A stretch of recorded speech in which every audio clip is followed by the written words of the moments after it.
उपस्थित योग स्वयं सेवकों, शिव भक्तों, आपके भीतर उपस्थित शिव चैतन्यता को प्रणाम करके शिव सूर्योदय पर आधारित शिव भक्ति योग कथा हम प्रारंभ करते हैं।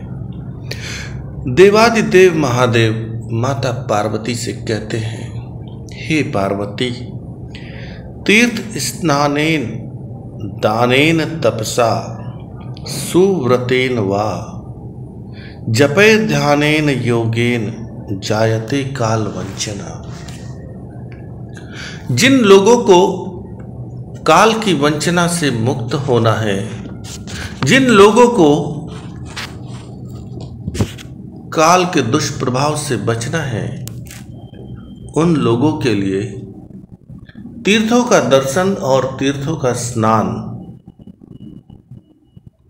लाभकारी होता है और साथ ही साथ जरूरतमंदों को दिया गया दान, तप, जप, ध्यान, योग आदि करने से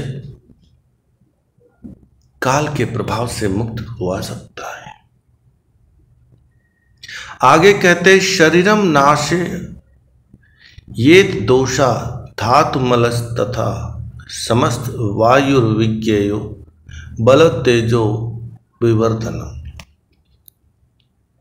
धातु तथा मल आदि दोष शरीर को नष्ट करते हैं। समस्त प्राण आदि वायु बल तथा तेज को बढ़ाने वाले हैं, जो कि जानने योग्य है। आगे कहते हैं, रक्षणीय स्ततो देहो यतो धर्मार्थ साधनम रोग जापयत्व मायातिसाद जाप स्तवा साध्यताम असाध्य जीवितम घृति तत्रस्थ प्रतिक्रिया। यह जो शरीर है, यह धर्म को और कर्म को सिद्ध करने के लिए है। इसलिए शरीर की रक्षा करना ही मनुष्य का सबसे बड़ा धर्म है। शरीर के साध्य रोगों की चिकित्सा न की जाए तो शरीर धीरे धीरे समाप्त होने लगता है और वे असाध्य रोग जीवन को नष्ट कर देते हैं, उनकी कोई चिकित्सा भी नहीं हो पाती। आगे कहते हैं, येषाम हृदि स्फुरम शास्त्रतम द्वितीय तेजस मनोनिव नाशकरम रहस्य तेषाम खंड शशिरम्य सुकांत प्राज्ञाम स्वप्ने भवति काल भय नाराणाम। जिन पुरुषों के हृदय से सनातन अद्वितीय तमोगुण के समूह को नाश करने वाला रहस्य सर्वोदय ज्ञान से प्रफुल्लित होता है, वे पूर्ण चंद्रमा के समान कांति वाले होते हैं और उन्हें स्वप्न में भी भय नहीं होता। अर्थात जो व्यक्ति भगवान भोलेनाथ के भक्त है, उपासक है, शुद्ध चित्त से किसी जीव का अहित नहीं करते हैं, वे भयहीन रहते हैं, उन्हें किसी प्रकार का कोई भय नहीं होता। अथ नाड़ी ज्ञानम, भगवान कहते हैं, इड़ा गंगेति विज्ञेयाम पिंगलाया यमुना नदी मध्य सरस्वती विद्यात प्रयागादि समम तथा। इड़ा नाड़ी गंगा स्वरूप जाननी चाहिए, पिंगला नाड़ी यमुना नदी स्वरूप जाननी चाहिए और मध्य में सुषुम्ना नाड़ी सरस्वती स्वरूप जाननी चाहिए और इन तीनों नाड़ियों के समागम को प्रयाग जानना चाहिए। आगे भगवान कहते हैं, आदौ साधना माख्यात सत्य प्रत्यय कारकम बद्ध पद्मासनो योगी बंधे उड्डीयानकम। पहले साधन ही तत्काल निश्चय कारण कहा गया है। सबसे पहले साधना शुरू करनी चाहिए और साधना के विषय में भगवान कहते हैं कि हे देवी, योगी जन पद्मासन बांध करके उड्डयन को बांधते हैं, अर्थात अपान वायु को ऊपर की ओर चढ़ा लेते हैं। आगे कहते हैं पूरक कुंभकश्चैव रेचक तृतीयक ज्ञातव्यो योगी भी नित्यम देह संसिद्धि हेतवे। भगवान कहते हैं कि देह की शुद्धि के लिए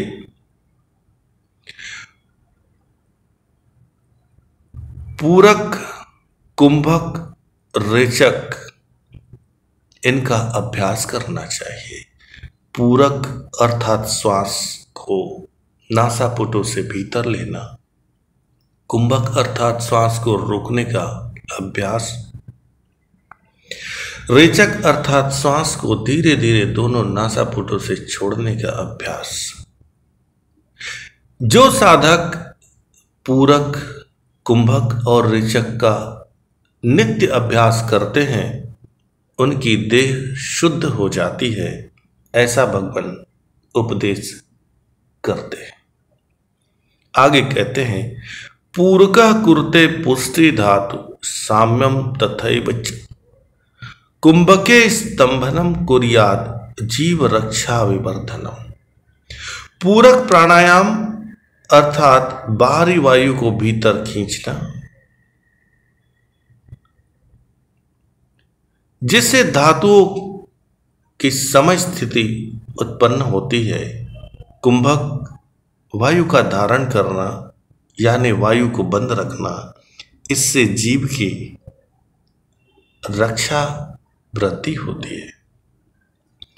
आगे कहते हैं रेचको हरते तापम कुर्या उद्योग पदम ब्रजेत पश्चात संग्रामत्ति उत्तिष्ठ लयबंध च कार्येत। रेचक में बाहर वायु छोड़ी जाती है, अर्थात प्राणायाम पाप को हरता है और पूरक, रेचक और कुंभक का अभ्यास करने वाले लोग साधक शारीरिक, मानसिक और भावनात्मक रूप से स्वस्थ रहते हैं। आगे भगवान कहते हैं कुंभयेत सह चम वायु यथाशक्ति प्रकल्पयेत रेचये चंद्र मार्गेण सूर्येणाम पूर्येत सुधि। अपने स्वाभाविक प्राणवायु को अपनी शक्ति के अनुसार कुंभक प्राणायाम में रोके और चंद्रमा का स्वर करके धीरे धीरे वायु सूर्य स्वर से चढ़ावे, अर्थात नाड़ी शोधन प्राणायाम का संकेत। आगे कहते हैं चंद्रम पिबति सूर्यम पिबति चंद्रमा अनोन्य काला भावेन जीवेदा चंद्र तारका। जो चंद्रमा के स्वर में सूर्य स्वर को चढ़ाने लग जाए और सूर्य स्वर चलते समय चंद्रमा का स्वर चलाने लग जाए, ऐसे योगी अत्यंत सुखी, स्वस्थ और संतुष्ट होते हैं। आगे कहते हैं स्वीगायाम गेहवते नाड़ी नाड़ी रोधनम कुरु मुख बंधम मुंचैव पवनम जाय ते युवा। योगी जन स्वर को बदलकर, नासापुट के मुख को बदलकर वायु का अभ्यास करते हैं और वे सदैव युवा अवस्था में बने रहते हैं। आगे कहते हैं मुख नासा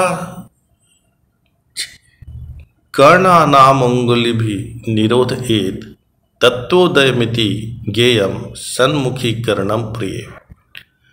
मुख नासिका, नेत्र, कान, इनको अंगुलियों से बंद करके, और जो इस प्रकार का षड्मुखीकरण को जानता है वह योगी अत्यंत दुर्लभ है। अर्थात शरीर के ऊपरी द्वार, दोनों आंखें, दोनों कान, दोनों नासापुट और मुख, इनको बंद करके कुछ क्षण के पश्चात खोलते हैं। ऐसा अभ्यास करने से भी अत्यंत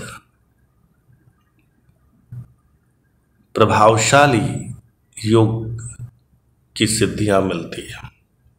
आगे कहते हैं, तस्य रूपम गति खेदो मंडलम दक्षिण विदम यो वेत्ति मान बोलो के संसर्ग दपि मार्गविद।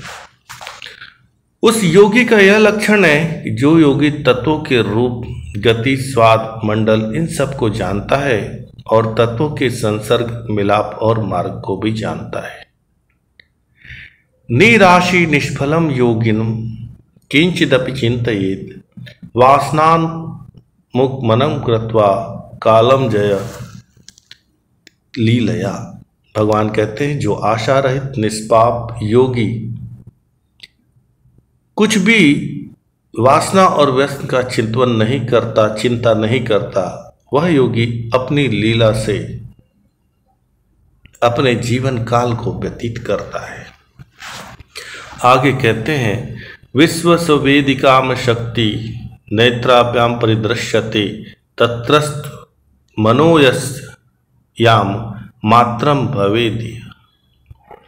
तहाँ समाधि, जिस योगी का एक मन एक प्रहर तक ठहरता है, उसको संपूर्ण जगत को जानने की शक्ति उसके नेत्रों में होती है। आगे कहते हैं, तस्यायु वर्धते नित्यम घटिकात्रय मानद शिवे नोक्तम पुरातंत्रे सिद्धस्य गुण गह्वरे। उस योगी की नित्य प्रति 3 घटी प्रमाण आयु बढ़ती है। यह पहले सिद्धों के गुणगहर तंत्र में शिव जी ने कहा हुआ है। आगे कहते हैं, बद्ध पद्मासनम गुदगत पवनम सन्निरुद्धया मुच्चय ततस्यापानम रंध्रे क्रमजित मनिलम प्राण सख्य निरुद्ध एकीभूतम सुषुम्ना विवरमुपम गतम ब्रह्मा चनित्वा क्षिप्या आकाश मार्गे शिव चरणतया तिवोके पिनकदया। योगी जन पद्मासन को बांध करके, अर्थात पद्मासन में बैठकर अपान वायु को रोकें और धीरे धीरे उस वायु शक्ति को सुषुम्ना नाड़ी में प्रवेश करा के ब्रह्मरंध्र तक ले जाए। ऐसा किया अभ्यास अत्यंत प्रभावकारी होता है। आगे भगवान कहते हैं, एतत् ज्ञानात् योगी एतत् पढ़ति नित्यश सर्व दुख विनिर्मुक्तो लभते वांछित फल। जो योगी शास्त्र को जानता है, अर्थात जो योगी शिव सूर्योदय को जानता है, पढ़ता है, वह सब दुखों से मुक्त होता है, उसकी इच्छा पूरी होती है। स्वर ज्ञान शिरोलस्य लक्ष्मी कर तले भवेत सर्वस्त्र च शरीरे सुखंत सदा भवेत। जिस मनुष्य में ईश्वर का ज्ञान होता है, लक्ष्मी उसे प्रसन्न रहती है और शरीर अत्यंत स्वस्थ रहता है। प्रणवः सर्व देवानाम ब्राह्मणो भास्करो यथा मृत्युलोके तथा पूज्य स्वर ज्ञान रूप पावन में। सब वेदों में जैसे ओमकार, ब्राह्मण और सूर्य पूजे जाते हैं, उसी तरह मृत्युलोक में स्वर ज्ञानी पूजनीय है। नाड़ीत्रय विजानाति तत्व ज्ञानम तथैव च नैव तेन भवेत् तुल्यम लक्ष्यकोट रसायनम। तीनों नाड़ी और तत्वज्ञान को जो जानता है, उसके जैसा इस संसार में कोई नहीं है। आगे कहते हैं, एकाक्षरम प्रदाता नाड़ी भेद निवेदिकम पृथ्व्याम नास्ति द्रव्यम यद तत्वान रणो भवेत। नाड़ी भेद को जानने वाला व्यक्ति इस संसार में अत्यंत पूजनीय और पवित्र होता है। भगवान कहते हैं, स्वर तत्वम तथा युद्धे देवी वश स्त्रियस्तथा गर्भमाग गमनम रोगम कालख्यानम तो उच्यते। हे देवी, इसमें क्रम से स्वर ज्ञान, तत्व ज्ञान, स्त्री वशीकरण, गर्भ गमन, आगमन, रोग, काल ज्ञान इत्यादि प्रकरण कहे गए। एव प्रवर्तितम लोके प्रसिद्धिम सिद्ध योगी भी चंद्रार्क ग्रहणे जाप्यम पढ़ति सिद्धदायकम। जो मनुष्य, जो योगी, जो शिव भक्त शिव स्वरोदय का पाठ करते हैं वे सिद्ध हो जाते हैं। स्वस्थाने तु समासीनो निद्रा महार कल्पक चिंतयेत परमात्मम वेदम सब भविष्यति। आपने अपने स्थान पर बैठा हुआ स्वल्प निद्रा स्वल्प आहार वाला योगी जन जो परमात्मा का चिंतन करता है वही इस जीवन का दर्शन कर सकता है। इति श्री उमा महेश्वर संवादे स्वर ज्ञानम समाप्तम शुभम श्रूयात। इस प्रकार शिव स्वरोदय अर्थात भगवान भोलेनाथ, देवादिदेव महादेव और माता पार्वती के बीच संवाद यहीं समाप्त होता है। आप सबको शुभ कामना, आपकी मनोकामना पूरी हो। आज के लिए बस इतना ही। आपने बड़े धैर्य, स्नेह, श्रद्धा, विश्वास के साथ शिव स्वरोदय पर आधारित 395 श्लोक के पाठ को सुना, उनके अर्थ को सुना। इसके लिए हम आपके हृदय और मस्तिष्क के आभारी है। कथा के दौरान यदि संस्कृत उच्चारण में अर्थ करने में यदि कोई त्रुटि हुई हो, इसके लिए हम श्रोताओं से क्षमा की याचना करते हैं। और प्रभु कहते हैं, फल्गु त्यक्त्वा सारम गृहीतव्यम। व्यर्थ को त्याग कर सार को ग्रहण कीजिए। और जीवन का मूल मंत्र है अनावश्यक विवाद, अनावश्यक तर्क से बचने की कोशिश कीजिए। यही भगवान भोलेनाथ कहते हैं कि इस प्रपंच में उलझ मत जाना। जन्म लेने के बाद इस प्रपंच में उलझ मत जाइए। केवल जो सारांश है उसे ग्रहण करके जीवन की यात्रा पूरी कीजिए, क्योंकि जीवन जन्म से मृत्यु तक एक कालखंड है और प्रत्येक जीव इस मृत्यु लोक में एक अतिथि मात्र है। इसीलिए पूरे जीवन भर अतिथि बनकर रहिए। अतिथि अर्थात जैसा एक अतिथि किसी के घर आता है, नमस्कार करता है, आचरणशील होकर के बातें करता है, उचित आसन में बैठता है और फिर अपना आतिथ्य स्वीकार कर पुनः अपने घर लौट जाता है। ठीक इसी प्रकार हम इस जीवन में एक अतिथि है। पृथ्वी पर आतिथ्य को स्वीकार करना है। अनावश्यक, अहित, अनर्थ इन सब चीज़ों से दूर रहना है और केवल शिव भक्ति में लीन रहना है।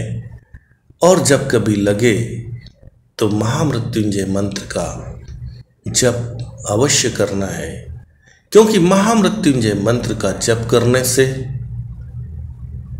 जीवन में सब प्रकार के दुखों से मुक्ति हो सकती है, रोगों से मुक्ति हो सकती है, कलेशों से मुक्ति हो सकती है, विवादों से मुक्ति हो सकती है, मनोकामनाओं की पूर्ति हो सकती है, ग्रहों के प्रभाव आपके अनुरूप हो सकते हैं। और सबसे महत्वपूर्ण, महामृत्युंजय मंत्र का जप करने से आप भगवान भोलेनाथ के प्रिय भक्त बन जाते हैं। इसीलिए भगवान भोलेनाथ के प्रिय भक्त बनने के लिए महामृत्युंजय मंत्र जप कीजिए और लोगों से भी करवाइए।